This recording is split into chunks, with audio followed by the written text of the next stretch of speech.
Fantastic. Thank you again for everyone joining us today. My name is Sue Atkins. I'm Associate Director of Employer Relations at Tufts. And our session is navigating the job search with partnership with third-party recruiters. I'm really excited of our panelists that are with us today.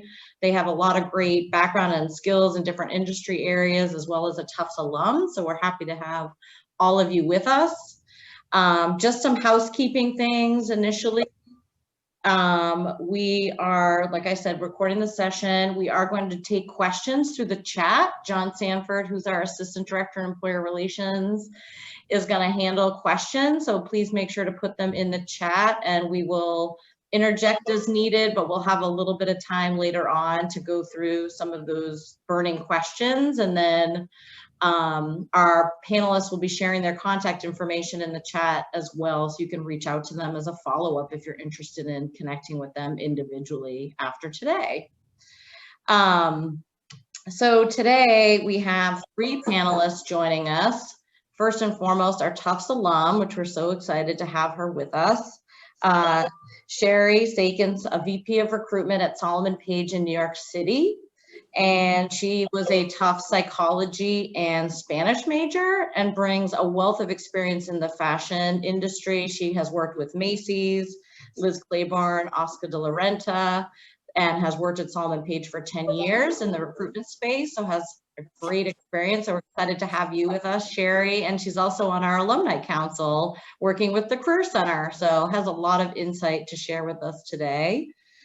Abby Strickland is from Beacon Hill Staffing, so that's based here in Boston as well, but has locations throughout the US, and she'll be talking a little bit more about Beacon Hill. So thanks, Abby, for joining us.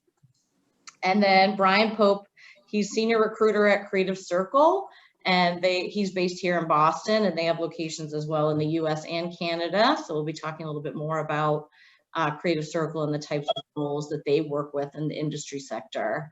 So thank you all for joining us today. Just to kick us off, I'd love to have you guys add anything additional. Obviously, I didn't go into depth about your background, so if there's anything in particular you'd love to highlight, and talk a little bit about your organizations. And I'll have kind of Sherry start with just a little bit about Solomon Page and your background that you want to highlight. Yeah, great. Thank you. Thank you for inviting me. It's a great opportunity to really be able to talk, of course, to fellow alum as well as students that are out trying to navigate the world of staffing, as well as, of course, searching for jobs, and how do we do it during this, difficult time that we're going through right now. Yeah, my background is interesting in the sense, and even talking with some of the other recruiters, we were just saying that we've pretty much started in more other sectors of the business. And then I think a lot of the skill sets that we've acquired over the years have translated over us to hopefully being successful in our current positions in recruiting and staffing. So most people that I know that have kind of gotten into this industry have come to the table with, many different great skills that they can really then marry that together with recruiting and helping people find work. Solomon Page has been around for over 30 years. It's a family-run business. And they are probably one of the largest staffing agencies, not only in the country, we're all over nationwide. We're East Coast, West Coast, Midwest. I mean, we have, I think, about 15 locations in the United States, and then we actually also have an office in London. So we definitely do some work over there as well. But of course, the majority of what we focus on is in the US. We also work on a variety of different industries. We do everything from accounting to, of course, what I work on in fashion and beauty and CPG companies, marketing, legal, HR, media and entertainment, technology, healthcare. We just really cover a lot of really different sectors. So it's great for all Tufts alum and, of course, students to really hopefully want to be in touch with us because we can hopefully help in all different sectors of the industry. So, you know, we'll go into specifics, I guess, more so as far as specifically, you know, we work on everything from retained to freelance to full-time. So I know there'll be a lot of questions about that, but that's pretty much the overview as far as what we are as an agency. Great. Thanks so much. Abby, would you like to go next? Yeah. So I'm Abby. I work at Beacon Hill Staffing Group right here in our headquarters in Boston. I directly work on our HR team, so I see everything from recruiting to benefits, total rewards, you name it, I probably work on, but specialize directly in the Boston and greater Boston market, full-time roles to contract roles and everything in between. Beacon Hill, like Solomon Page, is nationwide and offer a lot of different varieties in industries and so many different specialties. Our associates team covers a lot of sales, customer service, anything kind of, I like to call it administrative, any type of position that doesn't fall underneath a specific specialty is what our associates division works on. We also have legal, finance, life sciences, really a full throttle of different roles across the country. So in Boston's our headquarters, so very proud to be in Boston. But yeah, that's kind of a general overview of Beacon Hill. Great, thanks so much. And Brian. Oh, thanks. Well, first of all, I want to say thank you, Sue and John and alums and students and the other panelists. This is really cool to be able to share some knowledge today. I too work for a national staffing agency, Creative Circle, though we specialize in advertising and marketing, as well as digital to support those efforts. And in fact, I was a designer and art director for 12 years before coming to Creative Circle in 2010. I've been recruiting ever since. And it's kind of weird to do introductions first because some of the questions I think, as Sherry had alluded to, may yet to be answered. So essentially, we're connecting companies with great talent to hire. And so, you know, it's so easy for us to fall into terms of art in the industry, but that could be hired directly as a permanent employee by that company, or it could be really as a pass-through and helping with contract or shorter term or some other type of part-time work. And a lot of companies, especially larger ones, come to companies like ours on this panel to help to fill those roles. So I've really loved taking my design and art direction background and working a lot with folks in the creative and marketing space to try and help to translate the experience they have into as attractive a package as possible for our clients, essentially a professional matchmaker. Yeah, I'm also based out of Boston, but we have offices, 33 offices across the country. Though I tend to specialize in the Boston area, it's sort of where I was born and bred creatively. So yeah. Great, thank you so much.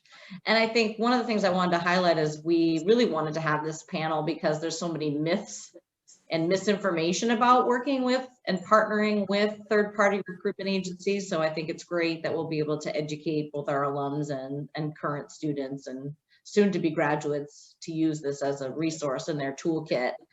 You know, you touched on this a little bit, Brian, already, but, you know, obviously employers are using agencies. You know, what kinds of employers do you find are utilizing agencies for what reason, you know, Yeah. and why would a candidate obviously want to not do the work themselves and go through you versus doing it on their own? Yeah. So that's kind of the question I want to launch. Yeah, I think there are a couple of reasons. One is if you've ever tried to make a hire, you're kissing a lot of frogs, you know, and even staffing agencies will post jobs they're working on posting boards and have to weed through a lot of resumes where it's one of these paradigms where you don't know what you don't know. So some people are raising their hand for these roles where they're, you know, really not at all qualified for them. And I think a lot of our clients experience that.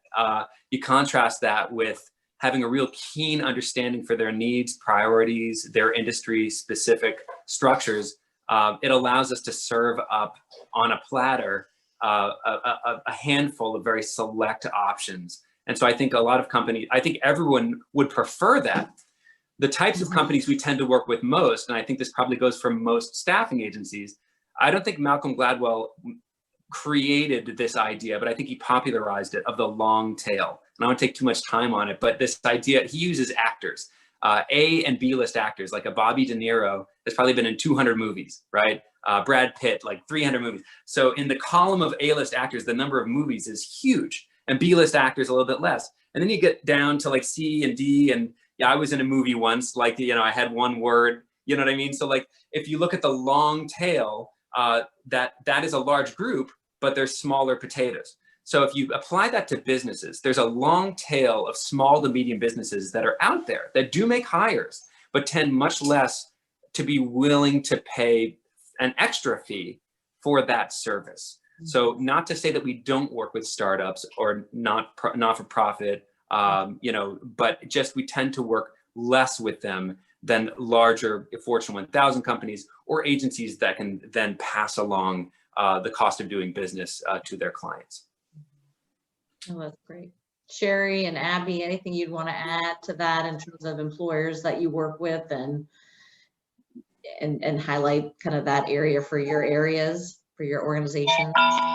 Yeah, I think for me specifically, working in the HR search field is very interesting because a lot of my candidates end up becoming clients. And the HR world is very small, so it's kind of everyone who you know. So for us specifically, we work with clients. It could be a 5-person startup that's just getting their foot through the door, and it could be 100% remote. We will work with clients who we've had relationships with for 25 years and are very reputable. So for us, it really kind of depends on who we're working with and who kind of is a hiring manager and who needs help. If that kind of help clarifies. Yeah, and I think it's across the board. Companies, it's a variety of different, like lower level to, you know, bigger companies. It's more a matter, and I know Brian alluded to this, as far as, you know, we really specialize in specifically what the client is looking for. So it's more about providing that service to them. And a lot of companies have their own recruiters in-house, or they have their own, you know, HR staff that do that. They're so inundated that sometimes they do it themselves to some degree, but then they also reach out to us because we add a huge amount of extra support in a variety of ways. I mean, I know we can get into this a little bit later as well, but you know, my area actually in particular focuses a ton on freelance and temp to perm opportunities. So freelance literally are contract roles. They need somebody who's going out on maternity leave, or they need somebody who is taking a leave of absence, or they're working on a project, so they need someone to come in for 6 months or 3 months or whatever the timing is to support the team. These recruiters in-house don't really have the time or the effort to really focus on that. They're really more so working on permanent searches, or they just are overwhelmed with what they have on their own. So they come to us, and we're there to really support. If they do freelance through us, that we actually, all the billing, everything goes through us. So we act as the employer to the candidate. So it's also a service that we provide and a cost that we incur to help support the clients as well. I kind of want to tack on, just there's a theme, a through line here that Sherry and Abby and I all have identified, and that is, even though our companies cover a broad swath, that we all specialize, right? That we all sort of, and so I worked at a travel company called EF Education as an art director, and so we had an 18-person marketing department or creative department, but it was, you know, the company was 2,000 people, and so I found that our HR department tried really hard to help our department. But because we were sort of niche, and I'm sure this probably applies to a lot of sort of disciplines within companies, you know, it's not to say that those HR people are specialized. They have to do all the things. So I think it is attractive to go out to a staffing agency, especially when there's something sort of specific that a hiring manager is looking for, knowing that that staffing agency would have that as a specialty.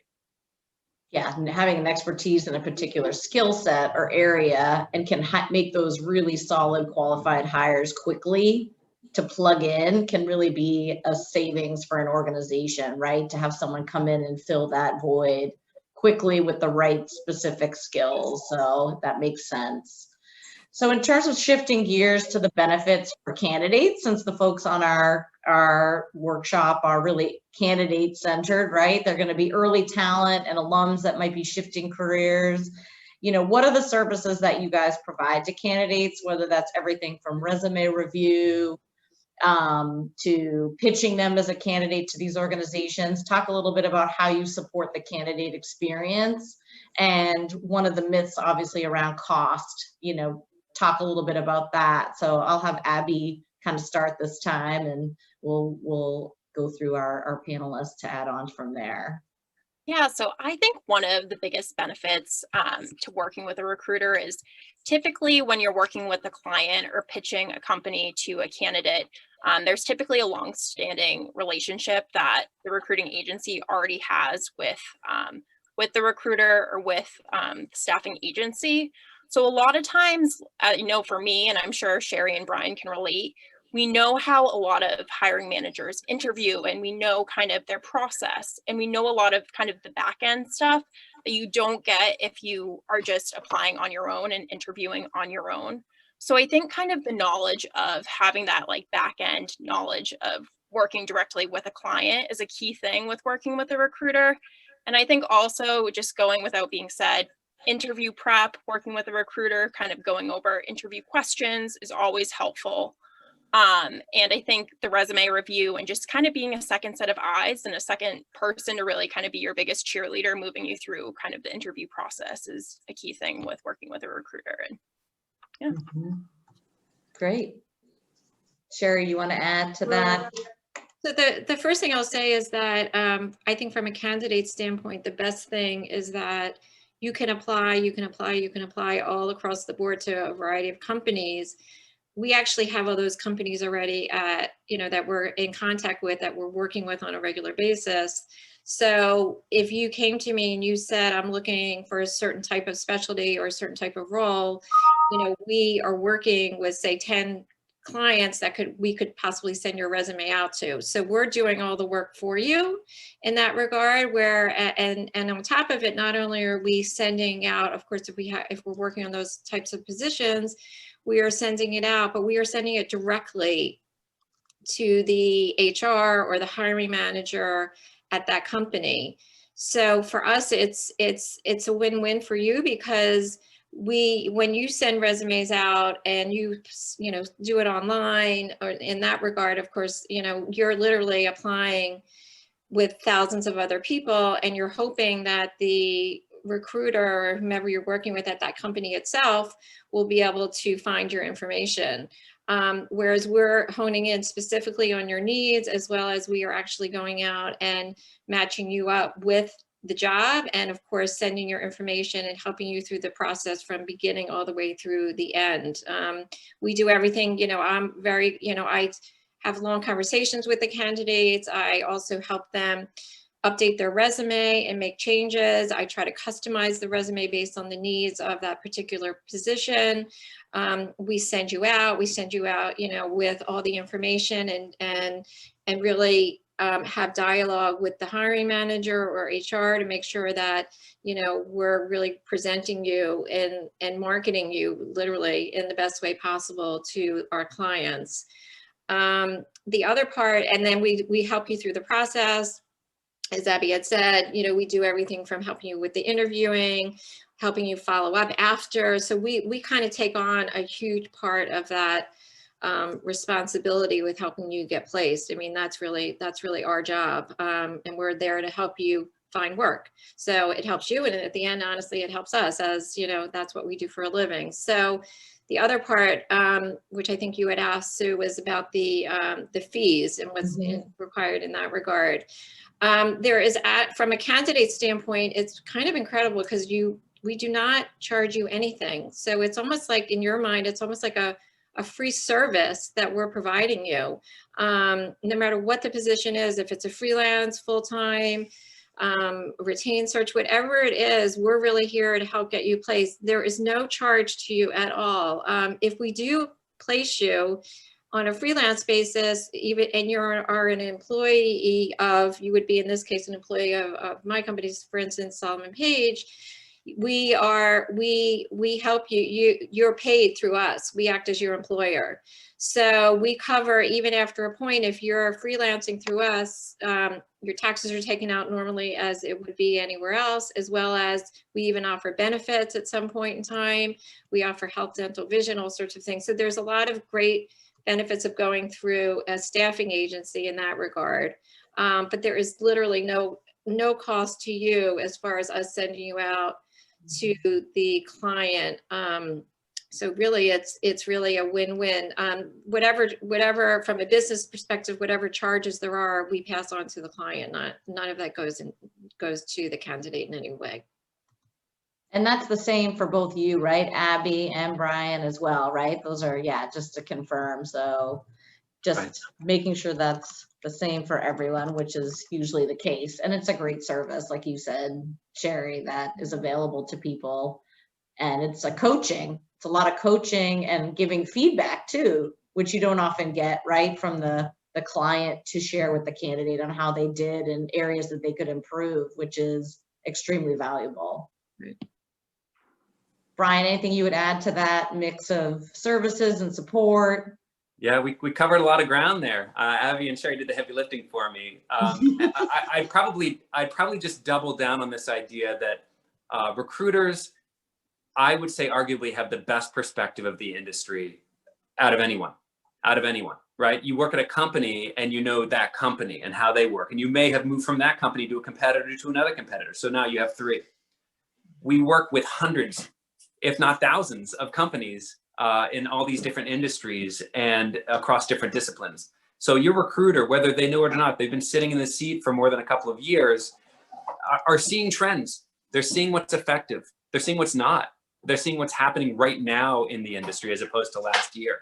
So there is the idea of getting you ready for that job. How do we make you right for that job? But the bigger and more interesting conversation that usually happens in the first onboarding between you and your recruiter is your general experience. What are you shooting for? What does the bullseye look like versus what would even be on the target, and what isn't on the target, right? What are you interested in? What are your strong suits? And then even in a pool of applicants with the same titles as you, what territory are you staking claim to? What's your brand? What are you passionate about, right? Understanding that and then keeping it close allows me to know when to call you about certain roles and when not to. So, it's sort of like this little magic. Once you set it up right, a good staffing agency will know when to call you and bug you about great stuff.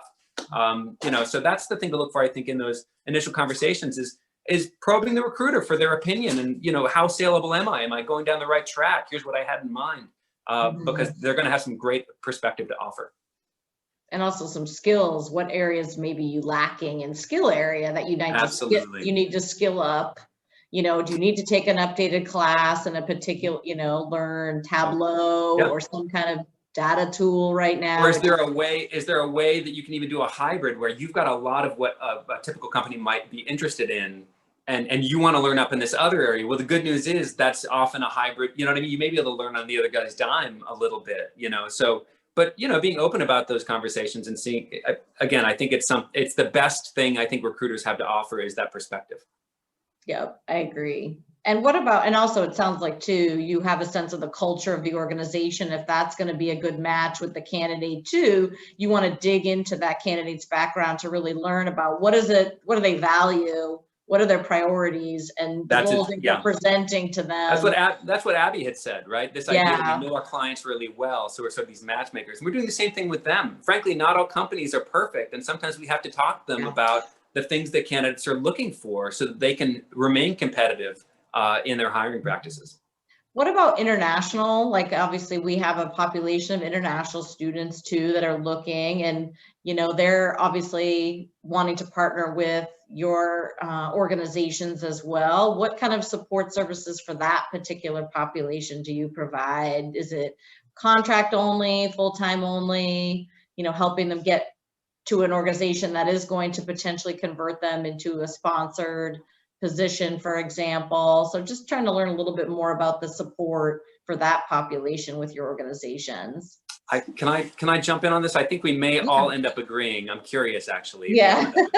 Because there's sort of what's possible, and then there's what's likely. And I want to speak frankly about this because from my personal philosophy, I think it's sort of crazy that it's so hard for great talent to have an extra hurdle to get employment. But that's the landscape. And so while we certainly have placed people right out of school, often there's at least an OPT visa for a year that one could try to take advantage of to get some.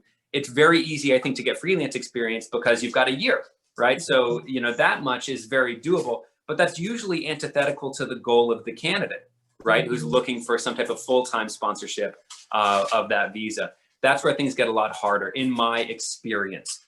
It does happen, but the likelihoods are much less. And again, in my opinion, I think that our clients are already paying our fees for landing a great candidate. Now you're compounding that with potentially more sponsorship fees.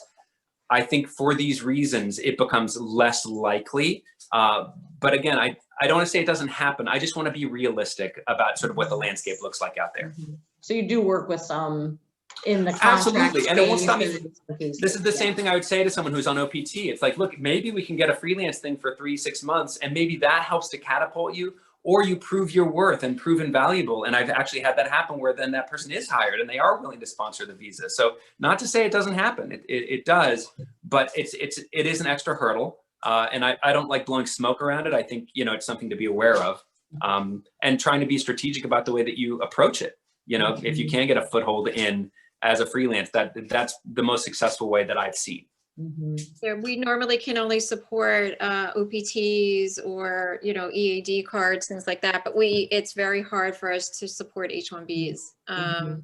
So we typically, it's the same thing as Brian saying, I also try to be very realistic. I mean, I've been doing, as I mentioned, I've been doing this for 10 years, and I think we've been able to sponsor, not us, but, you know, the companies that directly able to sponsor probably maybe 4 or 5 people we've been able to do. So it's very challenging, and it's hard because I even say to candidates as they're going even through the OPT process to make sure that during the course of the year, if there's other things that, you know, speak to their lawyers, speak to whomever they're, you know, working with from a visa standpoint to figure out what other opportunities and other ways that they can really try to figure out to see if they, you know, can continue and stay in the States longer and try to make it work. Because unfortunately, we get some really talented candidates and we, you know, they have to go home. So it is difficult, but yeah, it's unfortunately what Brian is saying is typically what happens. Abby, anything you'd add to that?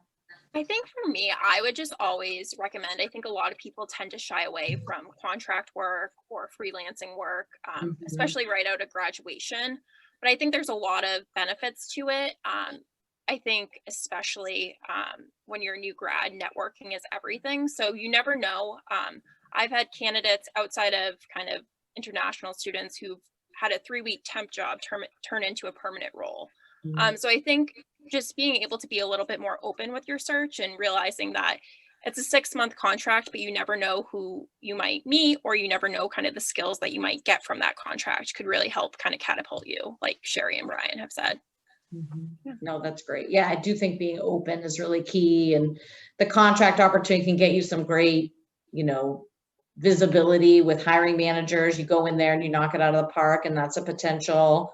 My understanding too is STEM fields tend to have an easier time in terms of translating into the H-1B in landscape just because of the skill sets that they might bring. Some of the STEMs end up being much longer. You can do something for a couple of years. So therefore they're a lot more open to bringing people on. But from a freelance standpoint, I have to say a lot of people right off the bat, even when they first graduate or even alum, are saying, no, I only want permanent work. But I will tell you that, I mean, we place a lot of freelance or attempt to perm people. And if you do a good job, it's a great foot in the door. And one day you might be sitting in because somebody's on maternity leave and that person doesn't come back, or there's all of a sudden the person next to you is no longer at the company and they think you're a phenomenal candidate and they want to keep you, and they do. So, or you're there for 3 months and they're like, you know, now we need to keep you for another 3 months. And not only is it a great opportunity to get into a company and show how you can perform and do well, hopefully, that one, you could hopefully find a home there, or two, just having that on your resume, even though it's short term, if you have that experience under your belt, or even learn a new tool while you're there. I mean, that experience in itself is almost like part of your education, continue your education and gaining that additional experience, which will hopefully help you with whatever roles you're getting in the future. No, it's great. So how best to engage, right? If you're trying to navigate, your organizations are nationwide, lots of locations, and trying to find the right person, you know, to connect with, whether it be for a full-time role or a contract or, you know, one of these gig kind of opportunities. How do we navigate your organizations? What's your tip and advice? And if they should work with just one agency or with multiple agencies, you know, talk to me about kind of how do they navigate Solomon Page, right? What's kind of your tips and tricks on how to do that? Sure. So we are very much open about people working with a lot of different agencies. I mean, it really behooves you to do that because, you know, we're all working on different things. And we also, of course, also have different disciplines within what we do. However, I think, you know, so absolutely. I mean, whatever, I would definitely go on to these different agencies' websites and see what jobs are out there and what they have. To be honest, if you apply to my job, we post a job and you apply to my job and I think you're a good candidate, I'm going to be calling you. So if you're just applying and to haphazard different jobs that you see out there, I mean, sometimes I'll have one person apply like 4 of my jobs and they're all different. And I'm like, okay, they're not really right for, maybe they might be right for one, but they're not right for all 4. And I understand people are a little bit zealous and want to get out there and figure out, you know, to get their name out there. But if I'm only going to, we're all incredibly busy. And I'm only probably going to be reaching out to you if I know that you're going to be good for what I need at that, you know, at that time. So once you get that connection with the recruiter, I would definitely, especially in what we do, because we're all across the board. So you could, if you're applying to an administrative assistant position and you connect with that, you know, with that recruiter, I would definitely stick with that recruiter if that's your industry and that's your field. You know, if you're going to start to apply to all these different positions across the board and have all different recruiters working with you, I think you really need to have and create a relationship specifically with one of the recruiters. And then it's our responsibility, if there's other jobs out there that we're not specifically working on, it's our responsibility, and you see a job out there that we in tandem then would go to the other recruiters and say, we've talked, we've met, we think you're a great, you know, person for this particular role as well, and we would recommend you over to that recruiter who's working on that position. All your information is in our systems. So, you know, I would be, of course, looking at you, but then we also have other recruiters that would be looking. And then again, if they see that you have the right resume and the right qualifications for that job as well, then they would also reach out to you. So as much as you're working specifically, for instance, with me, your information is in the system. So hopefully other recruiters, if they think you'd be right for that role as well, would definitely be reaching out. Brian and Abby, other ways that they should navigate your organizations at Creative Circle and Beacon Hill? Abby? Sure, I'll go. I think for us, what people don't realize is, even though I specialize on our HR team, I work a lot with our finance team, with our associates team. As recruiters and as a company, I think Brian and Sherry probably can relate. You work a lot with different specialties. So I think if you connect with a recruiter at an agency and you mention that you're looking for a technology job, it would be my responsibility to connect you with someone at Beacon Hill who works directly in technology and could help you.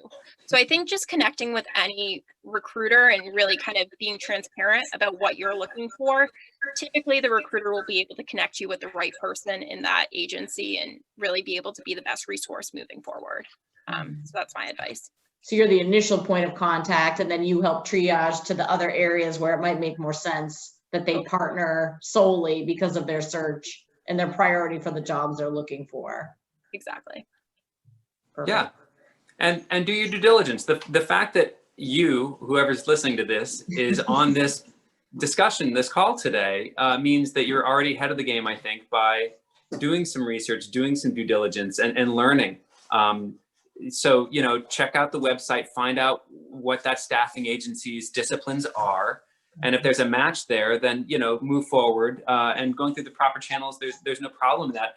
All staffing agencies are likely to be listing these jobs on their sites, so you can start to shop around and see what looks good. To Sherry's point, try to, keep it, you're kind of identifying yourself by what you're applying to. So, again, it doesn't have to be perfect, but it should be in the ballpark of what you're looking for.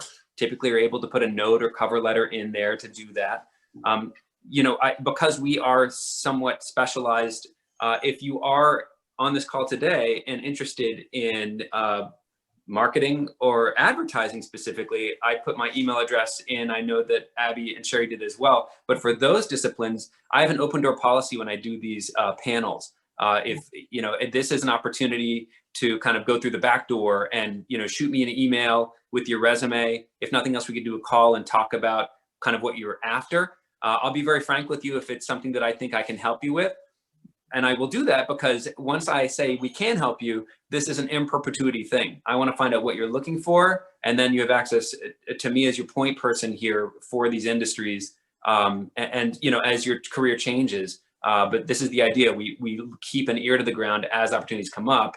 And I'm sure it's the same with the other panelists in that specialty, in that group, so that they know, now I've got this new role, that is similar to the one that you made some headway on, the last time we were working with you. I think this could be good, and we give you a call. So that's sort of the way it goes. Anyway, feel free to reach out. I'm happy to have individual conversations with anyone interested in these industries.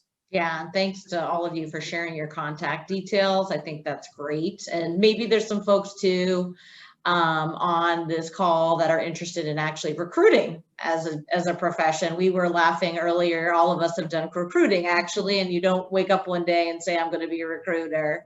So if you're interested in being a recruiter, I think there's a lot of great knowledge and insight here too, to learn about recruitment and what that entails. So if you're interested in being a recruiter, that's another area to kind of reach out about as well.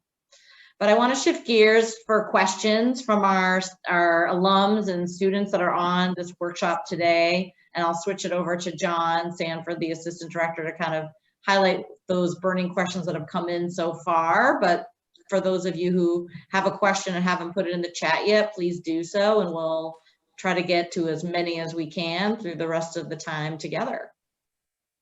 Awesome, thanks. So some of these you've touched on a little bit, but I might rephrase them a little bit if necessary. So one of the first questions we got was, do you have any advice on proactively finding a recruiter to work with rather than waiting for them to reach out on LinkedIn when they have a specific role to fill, especially for someone with several years of work experience who has returned to school?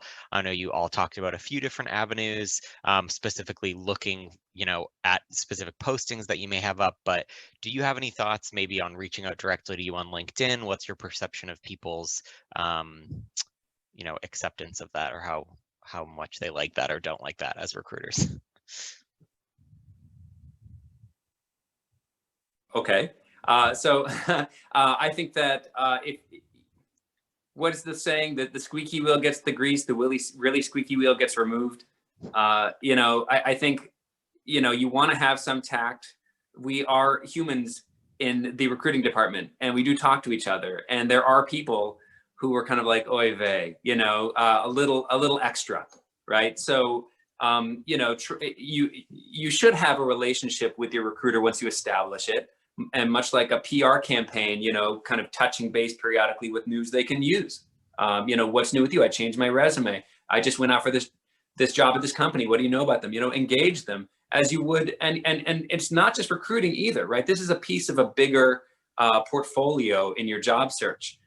You have a great network at Tufts that you can start to lean on. John, you mentioned LinkedIn, and if you start sleuthing around there, you can even extrapolate from that Tufts network to people in organizations that you might be interested in, and see if you can try and get a warm handoff to a conversation. Even if they don't have a job, asking for informational interviews to establish some type of relationship or rapport, and then ending that that informational interview with a request, if you could check in from time to time, just to, say, hey, collect mentors is what I'm getting at. And they can be recruiters, and they can also be people within these other disciplines. And when you make changes, then you can start to resumes or what have you. You can shop that around. Hey, what do you think? You just remain top of mind, but do it in a light touch way so that it's in a positive light. I hope that helps. Okay. Okay, next question. Are there any downsides to simultaneously working with multiple staffing agencies? I'll jump in on that because I think I touched based on that a bit. There are no, as I mentioned, for the most part, there are no downsides, but do keep in mind if you are being submitted for a position that you're working with one agency, that you're not thinking if you can go and for the same exact company, if you're actually being submitted through different agencies, that actually doesn't work. So you really, and often we will ask when we speak to a candidate, have you applied to them already? Have you talked to anybody at the company itself? Or where are you in the process with that particular company? Because unfortunately, and a lot of times candidates feel like, well, yeah, if I have 3 people submitting me for the same job at the same time, then that's better for me, right? Well, it's actually not, because the HR or the hiring manager is going to get it from 4 different people, and they're going to be like, wait, are they all, is the candidate talking to the recruiter and making sure that they're all doing this correctly? Because it's really, it's not as professional doing it that way. It's really, if you should just be honest with your recruiter and just tell them up front where you stand, so that you can have one person representing you per job. Yeah, and to touch on that, I think the key thing and what Sherry kind of just mentioned is being honest with the recruiter and being as transparent as you can be with your job search and who you're working with and what roles you've already been submitted with is key. Because at the end of the day, we're representing you to our client, and we need to know everything because we want to be upfront with the client as well. So I think just being honest and being transparent is a big thing as well. Absolutely. And I think if we are learning about staffing agencies and our procedures today, we are a supplement to your own job search. So absolutely, you should, try on different staffing agencies and go at your own way, be looking. I see Stacy with the no days off sign behind her. Really, I would say try to jump in, every day on your job search, be your own best advocate. And then as far as transparency goes, like Abby said, just remember it goes both ways, right? Be transparent with your recruiter. If you have applied for something on your own, if you've gone through another staffing agency, let them know. But I think it's also good to level set in the first meeting to say, what expectations do I have of you? So sure, if somebody just sends your resume off and we never hear anything back, sometimes that happens, right? And that's understandable. But as soon as you start putting time into this, if you've done a phone and or Zoom interview per se, I think we'd all agree that you're probably due some type of news or feedback in time, right? And that's exactly what we're doing every day. Sometimes I feel like we're herding kittens. Our clients come to us probably because they're too busy for their own good. And so we're following up with them saying, hey, how about that interview last week? How did it go? But this is probably the majority of all of our days, is following up with our clients to find out where we're at. How do we keep moving the ball down the field? But keeping you in the loop, or at least being accessible to you. So when you check in, you hear back from your recruiter, they'll let you know what the status is. They'll fight for you. They'll try and find out what that feedback is. We don't always get it, but don't be afraid to fire staffing agencies either. If you feel like they're not working for you, or if they don't understand you, if they keep repeating the same mistakes, maybe it's time to move on and look at somebody else. Awesome, thanks. What are some key questions that you may recommend to candidates to ask if they're applying for contract positions but have interest to be converted to full-time in the near future? Are there any sort of strategies that candidates should be looking at if that's their goal? Yeah, so I think that, as I mentioned earlier too, contract positions, as I said, are great. It's kind of a fine line, because when you're hired as a contractor, if even in your interview process, you say to them, I really want to be full-time. So unfortunately, a lot of times the hiring managers are like, well, if you only want to be full-time, then why am I interviewing for a contract role? Because at the end of the day, if you get a full-time position tomorrow, you're going to leave the contract position. So it's kind of hard to navigate through that. But at the end of the day, you know, I always tell the candidate, go in, do the job, perform, be successful. It gives you a huge amount of leverage at that point. At some, you know, and you're there, you're seeing what's going on in a day-to-day business. And if you're doing a really good job, it gives you a better position to a couple months into the role or whatever the timing is to say, you know, to the person you're working for, you know, I love it here. I really, you know, would love to stay. Is there any way, depending on the dynamics of what's going on at that time, that I could actually be considered to be converted? It's just, you're just in a much better solid position at that point, rather than even in the initial phone call or the interview process, you know, asking those questions. And as Abby had said, one of the great things about staffing agencies is we want to understand you, but we should have a really keen understanding of our clients as well. So we're not submitting you for anything before we have a conversation with you about that role, so we can brag about you as best as possible for that particular role. But we can also divulge, what do we know? There's what our clients tell us, and then there's what our clients do, right? So they may say this one thing. I work with a company that's habitually putting out 6-month contracts, but I happen to know that they always re-up and they re-up and they re-up, and the likelihood of going full-time is relatively high for that type of paradigm. I just know that because we worked with them for 10 years. And so I can't guarantee it, but they've got a good track record for it. I think they don't want to overpromise. So, you know, mentioning an inclination to longer term or full-time to that client may be not as bad an idea as Sherry had said. There may be a client that we know it's a maternity coverage, right? And they're, you know, in that paradigm, you may want to phrase your line of questioning a little bit differently, because again, if it's maternity coverage and I'm the one interviewing you about to go out on paternity coverage, I should probably say, I might have some concerns about the fact that you want my job full time, right? So that's where your recruiter, I think, can really sidebar with you for interview prep beforehand to make sure, well, you know, when and how is the appropriate way to broach some of these subjects. Awesome. Do any of you have any advice to offer for military candidates transitioning to civilian employment? I'm happy to cover it, but I've been talking a lot. I was just going to say, and kind of going off of what you just said, Brian, the key thing with working with a recruiter, which is great, is we're bragging to our clients. So typically I know at Beacon Hill, what we do is when we submit a candidate over to a job, we send over a paragraph or 2 paragraphs about the candidate, about their background, explaining why they left each position, and kind of really just being the biggest advocate for the candidate. So I think the benefits of being from the military and transitioning into civilian work with working with a recruiter is we know your background and we know how to kind of best put you forth with hiring managers. Yeah. I agree. I think, you know, we get to whisper in the proper ears. I don't know, Abby, Sherry, I'd be curious to know, I have this idea that maybe people aren't reading cover letters as much as maybe they used to. No.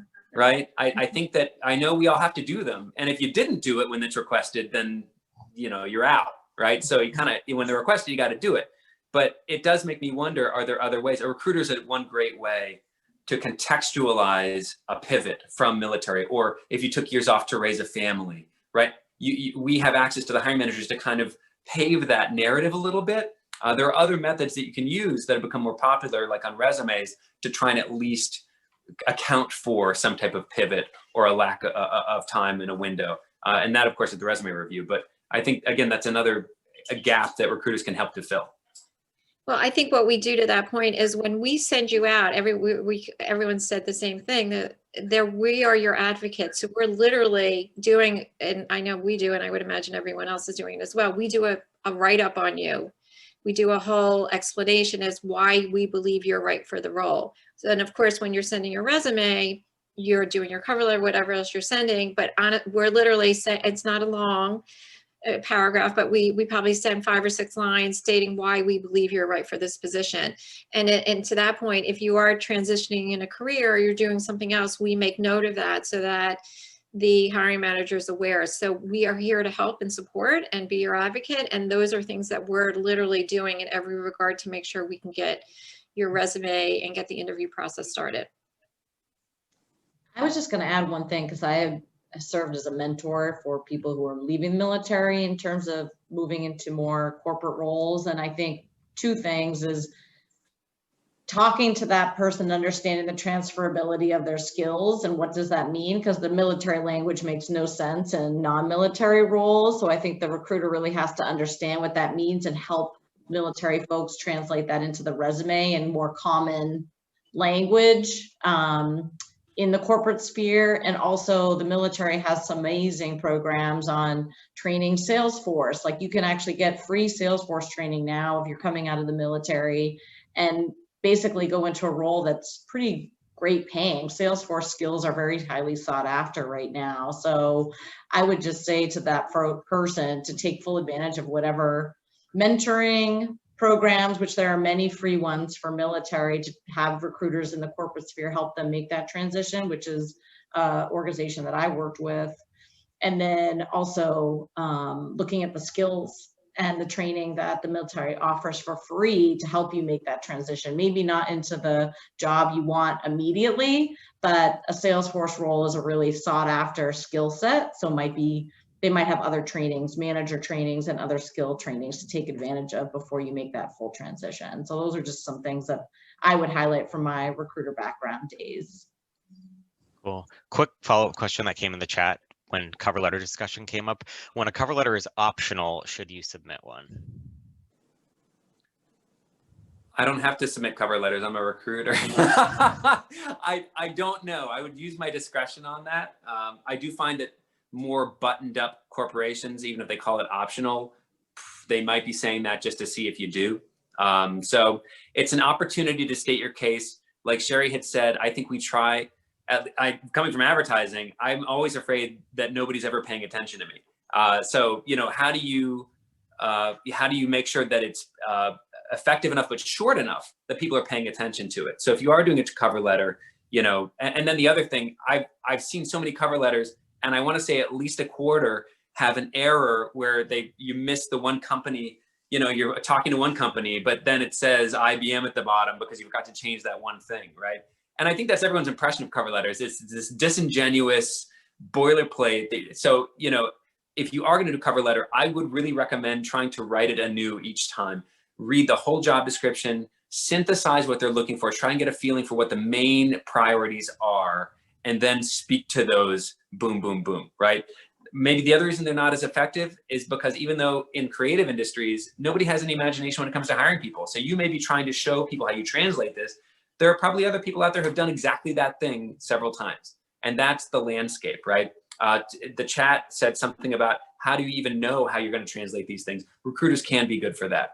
But because we're all relatively specialized, you have to do a little bit of legwork yourself to say, what is this even close to? Or what are my passions, right? What industries am I gravitating toward? And then start there. But you may need to speak with a specific industry-specific recruiter to say, okay, so out of the stuff I'm bringing to the table, what do you see as far as the closest next step? And it doesn't mean you're going to land that job right away. It means they may be able to help you to come up with a game plan of like, maybe it's something like this to help you to grow this experience before you can pivot more fully into that role. The other part too is that we, not only ourselves, but the people that, any resumes you send, any cover letters you send, to be honest, we are literally spending 2 minutes on them. I mean, we've done this for so many years that we're literally going in and, unfortunately, unless your cover letter is really specific and different, it's usually the standard cover letters, and we're like, all right, I honestly, I don't really need to read through all that. I'm literally going to your resume. The one thing I will tell you is that the objective part on top of your resume, if you're adding that, I think that's really, and again, that should be customized. Your resume should be customized, but I think I'm quickly looking at the top. What is your objective? What are you looking for? What do you want to do?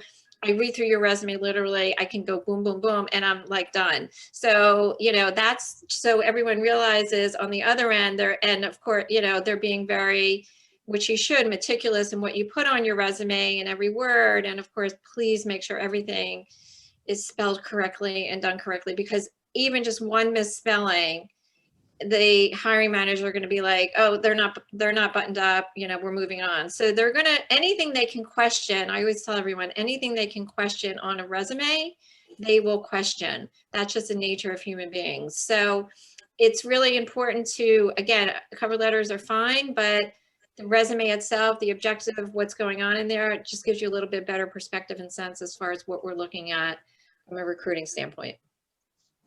Yeah, I would just squeeze in really quickly too, coming from a former recruiter standpoint, but I was in-house, not agency.